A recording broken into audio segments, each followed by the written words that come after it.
Hello, welcome back to Ask Steve Judd. I'm Sue Brain, and today we're 3 hours before the new moon in Libra, which has prompted a conversation between us, which we will tell you about now as we go into this. But let's just start with this, how you're seeing this new moon in Libra, considering it's making a T-square to It Pluto is and Jupiter.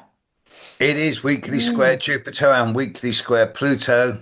The square to Pluto is stronger, Yeah, and we also have a pretty much exact conjunction of Mercury and Mars in Scorpio.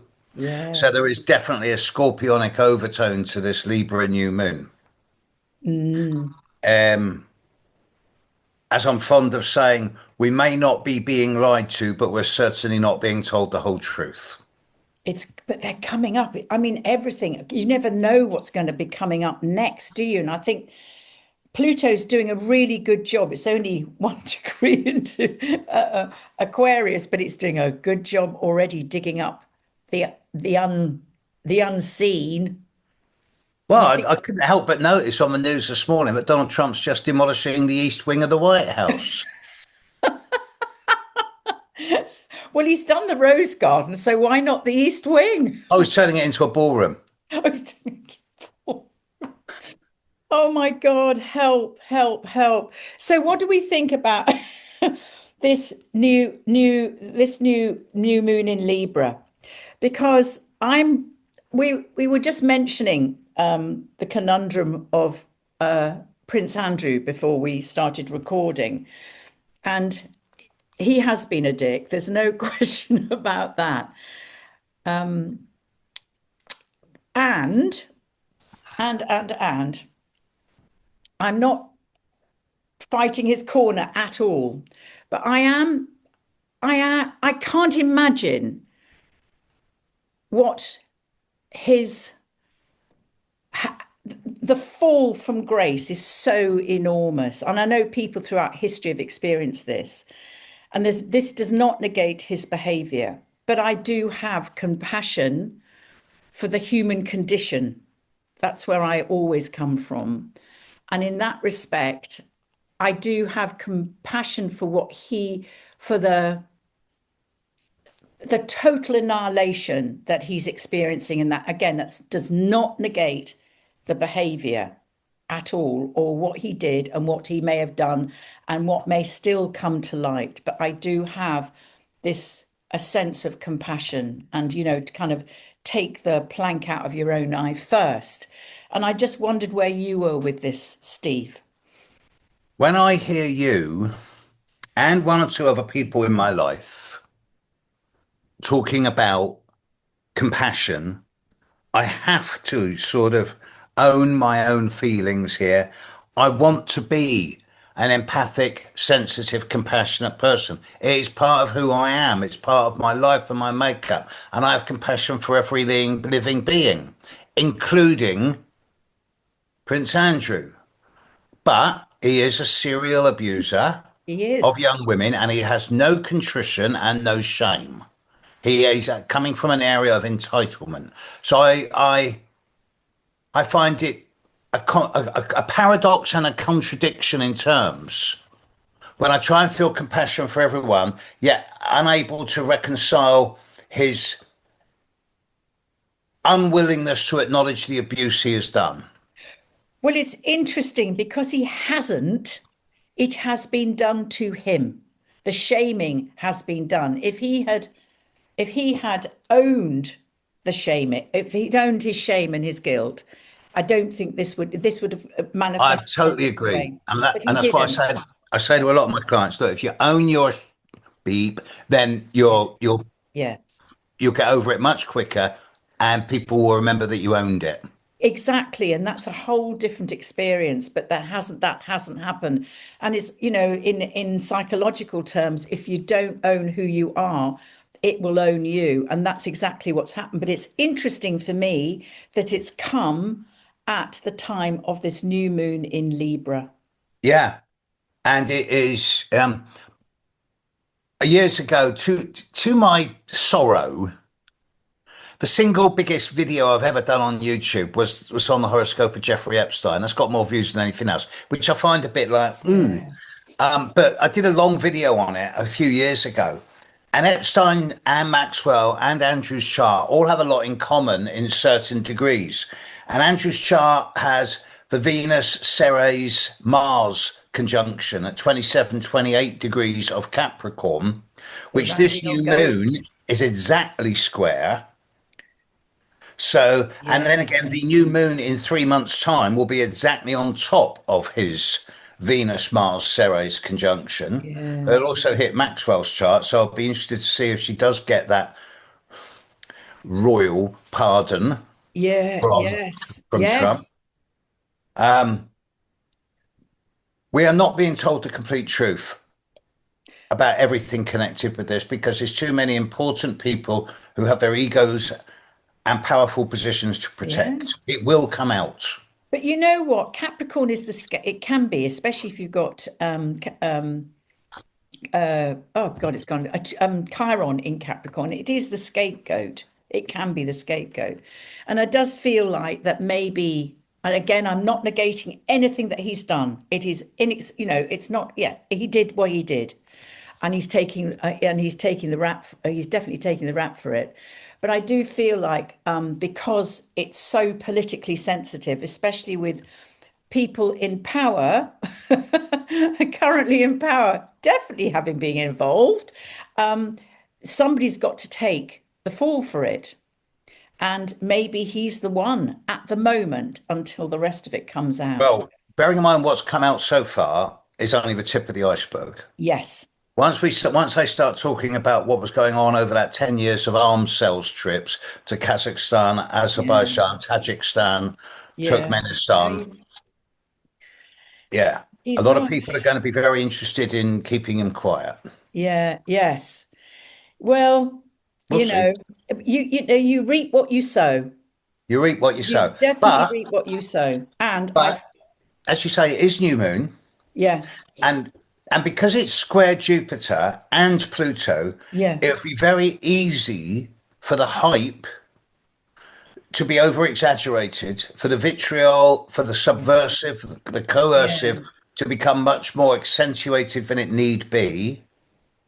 So, yes, even in the darkest and most disgusting of times, let's try and find a little bit of compassion, even for the abuser, that especially for the victims of that abuse, Oh but my even for the goodness me. abuser, because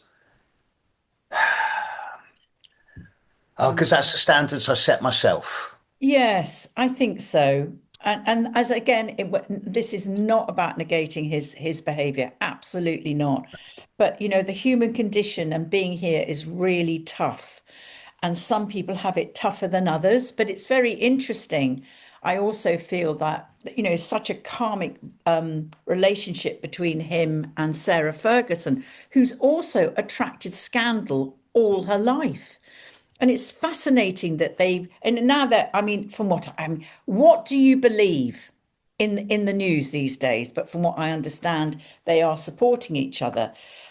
I don't know. I don't know him. I've never met him. I've never met her. I have no idea. All I know is a little bit about their charts.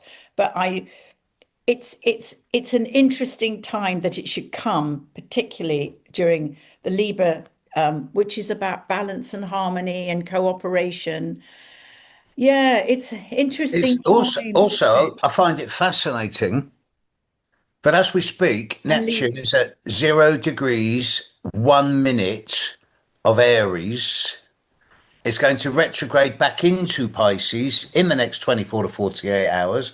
And of course, Pisces, one of Pisces' attributes is that of compassion and empathy. yeah, And Neptune rules Pisces. yes, yeah, yeah, and it's Now, a lot of very my strong. Piscean friends are currently going, "Oh no, not more Saturn Neptune," but this is the final. This is the final bit, Yeah. For the isn't it? next 4.5 months. Yeah, Yeah, four months. and then we've also got Uranus going back into Taurus over the next few weeks. Yeah, So yeah, that's going to be so there is a revisit, isn't there, of yeah. But Pluto has now stopped going retrograde. yes, that's But he's going to just dig up stuff now, isn't it? Oh yeah, he is. That's Yeah, what's going yeah, to happen. yeah. Just absolutely dig up. So how do this Mars and Taurus in Scorpio, because it's making a trine, it's a wide trine again. It does make a trine to Jupiter in Cancer and also down to Saturn in Pisces. So there is this water trine going on. And again, that is compassion and Yeah, sensitivity and yeah. Bearing in mind that communication. before Pluto was discovered, Mars was the ruler of Scorpio. Yes, yes, yes. And if you're going to have Mercury in a water sign, then much better Scorpio than to Cancer or Pisces. However, Mercury only conjuncts Mars. Mercury goes around the sun from our perspective every year. Mars goes around the sun from our perspective every 2 years. So Mercury will only conjunct Mars once every 18 months on average. Now it's just about to do a triple because of its Mercury retrograde, Yeah. but that's unusual. So normally Mercury only conjuncts Mars once every 18 months. And for it to be absolutely millimeter precise yesterday at the time of that internet outage, Oh, yes. Yes. exactly at the moment that the first reports of things going down, Mercury was precisely 0 degrees, 0 minutes conjunct Mars. And Mercury conjunct Mars in Scorpio has something of the scalpel or laser about it. It is sharp and acute, Mm, and it doesn't take prisoners. no. And it penetrates to the very bowels of the issue and lances the poison. That's the idea of it, I think. So, yes, we live in very interesting times. I think there's a lot more stuff to come up. A few people suggested to me in the last 24 hours that that internet outage was rogue actors, rogue states.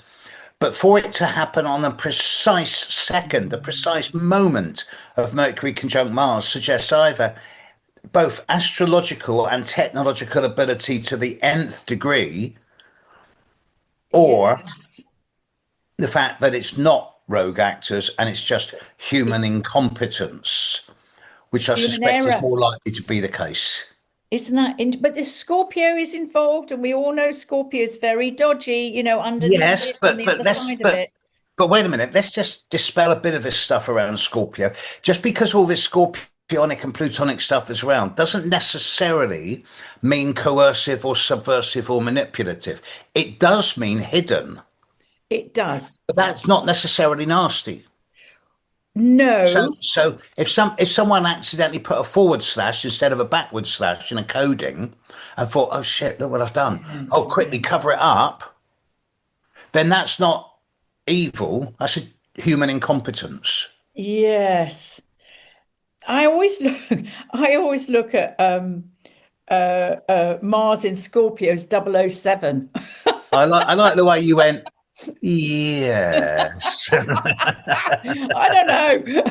But I always look, he's there's there's stuff going on underneath. We don't know what happened, but it's very interesting that it should be conjunct Mercury. Precisely, It's yes. really interesting. And that whatever it is, it's delicious synchronicity. Yes. That's Oh, what it is. goodness. Delicious Astrology in synchronicity. action. Yes, Oh, yes, yes, absolutely. perfect. Yeah. Perfect. But I do like the fact we have Venus in Libra with this new moon. I do like that. Unaspected. She's unaspected, that is true, but she's there. She's Yes. sharing, And and she likes being in Libra, so she loves being in Venus Libra. in Libra Yeah, is she loves it. very graceful. Yeah, it's graceful. So maybe out of all this, some form of grace can arise. Oh God. Um, I'm holding my breath, Me right? too. Me too. I'm not going, yeah, absolutely. Especially with Uranus going back into Taurus. Oh. I know This it's is, now, interesting. this is the tip of the iceberg. Let's just separate ourselves from the individuals in question so far. But if you look at the bigger picture, there are so many things going to be coming up Yeah. in the next few months. Yeah. It's going to be literally a tsunami of secrets coming out. But it's And it's going to time. become, there's going to have to be a massive cognitive reset amongst everyone in the world to be able to deal with the fact that, you know what, oh, we've been lied to all our lives. And so Yeah. what are we going to do about it? And And yeah, and when this you, is part of a re-evolution that I've been talking yeah, about with this, with the big yeah, reset. yeah, yeah. It's interesting, isn't it? This, when this, I'm sure people have had this experience who are watching this, when you have that moment when you've really believed one thing and you know it's the truth, and then you have that Uranus experience where the scales just fall from your eyes and you just go, where have I been all my life? What? And it feels a bit like that, and that's what the humanity is beginning to experience. I find that, there's a lot of shock in, well, Uranus is shock. It's going to be a lot of shock horror probe, really, isn't it? That's how I see it.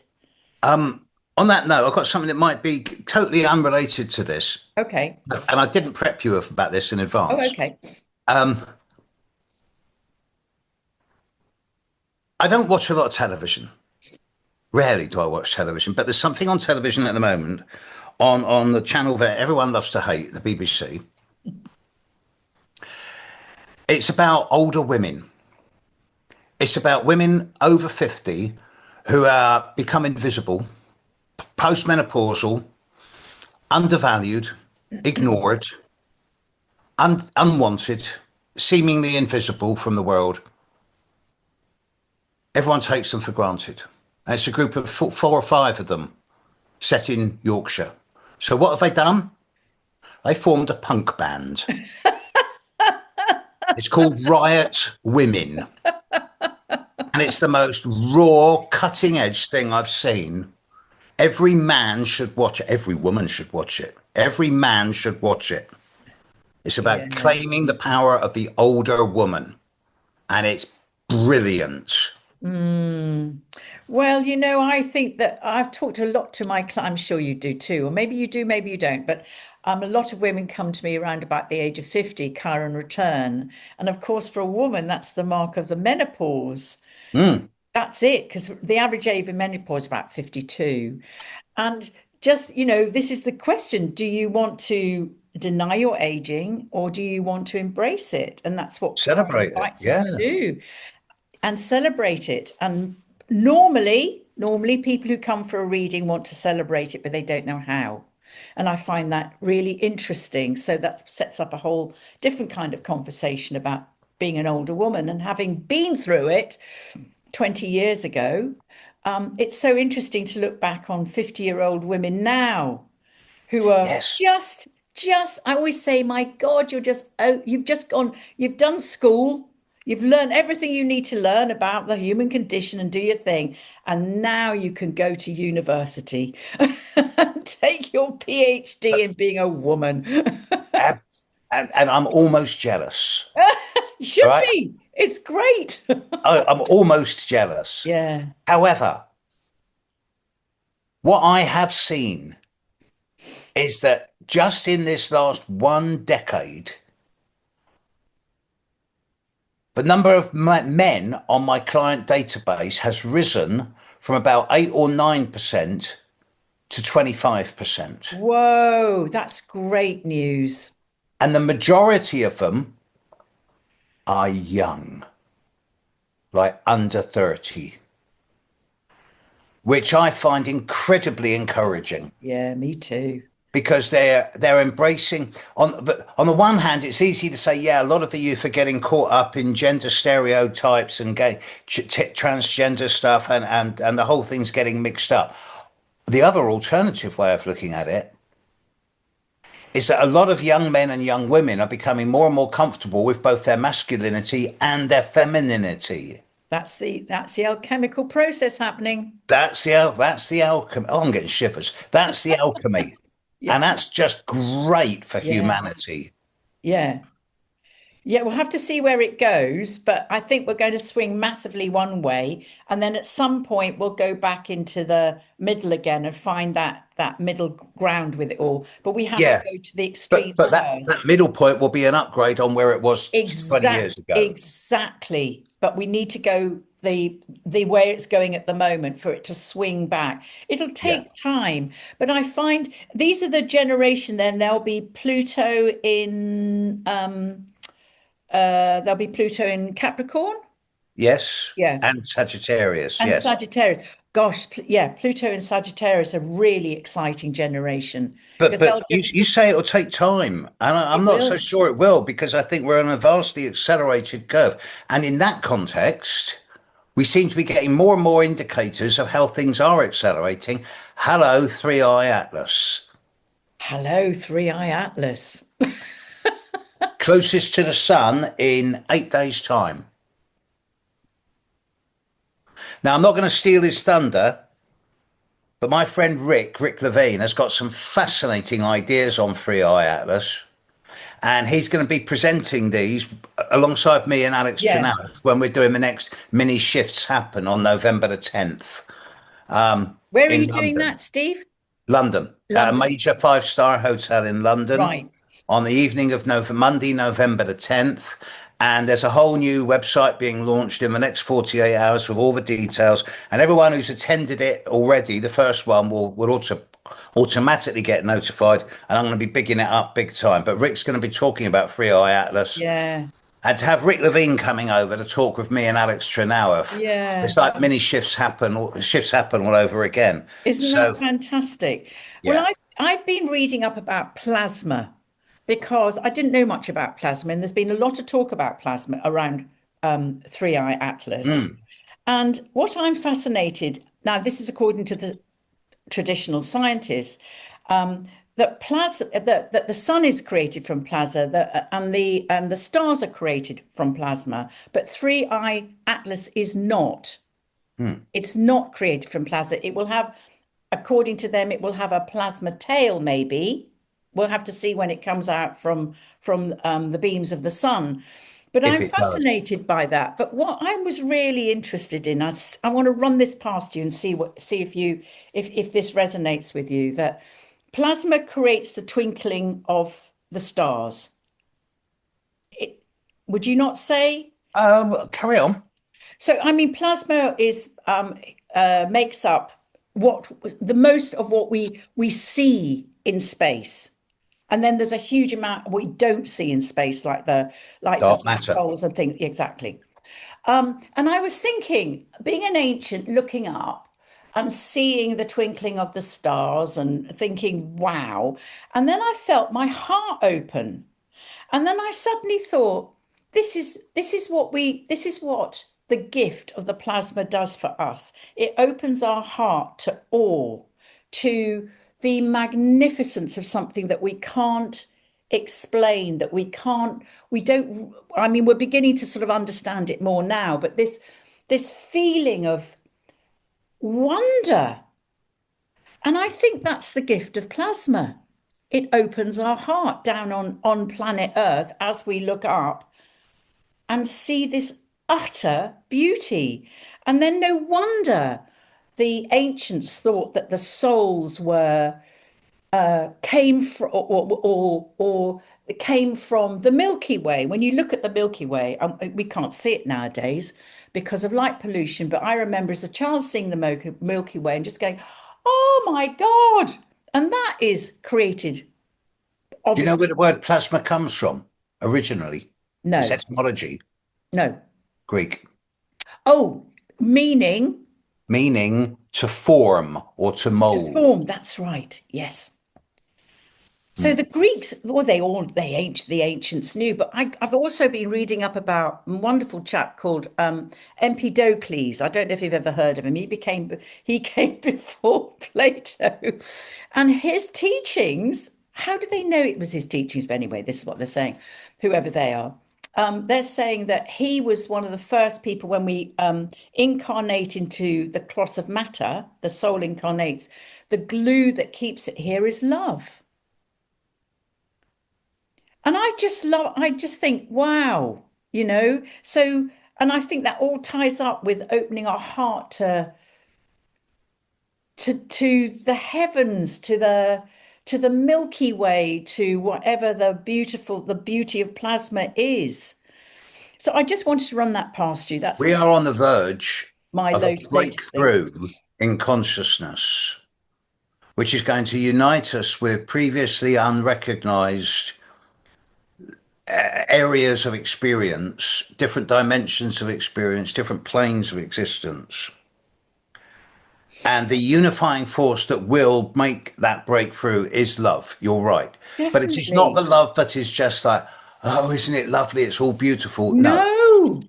The essence of being in the third dimension at this time is to experience love in its highest form, whilst at the same time keeping your feet on the ground and living in the world the way it is around us at this time. I'm fond of saying to my clients, look, you can't keep your head in the clouds if you don't have your feet on the ground. Yeah. For the duration of your visit to planet Earth, you're in a three-dimensional construct, so you have to obey three-dimensional laws. And you can stretch and bend the boundaries, but you can't break them. But you can be inspired by, as well. And I think Of that's course. I think plasma is plays a huge part in this.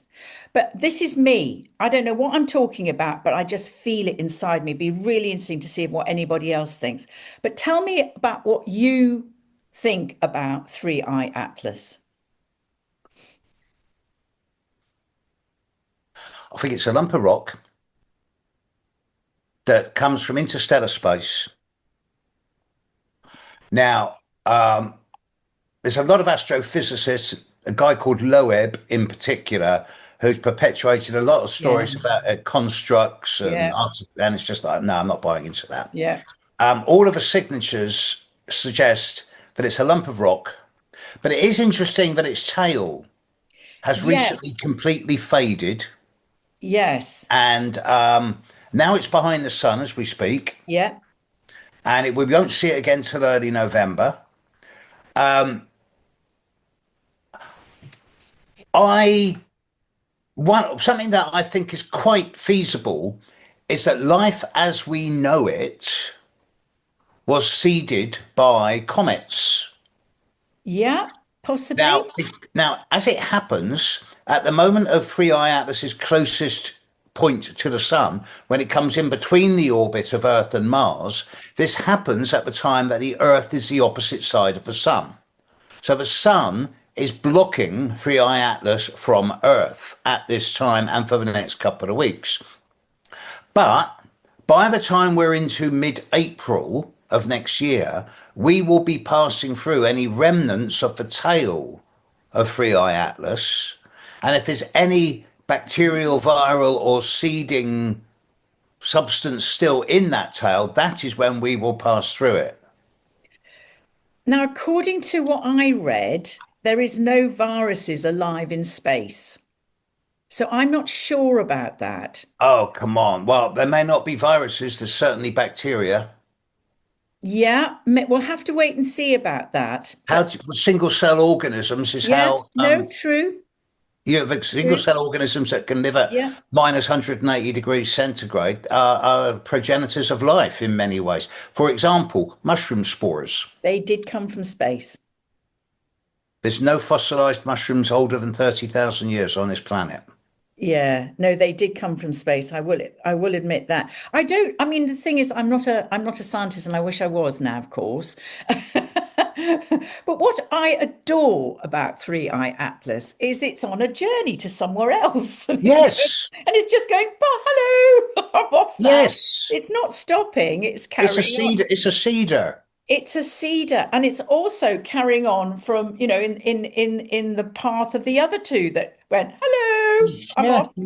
So, yeah, I think there's an awful lot of hysteria personally going on about stuff to do with it, which I don't buy into either because it is a piece of rock.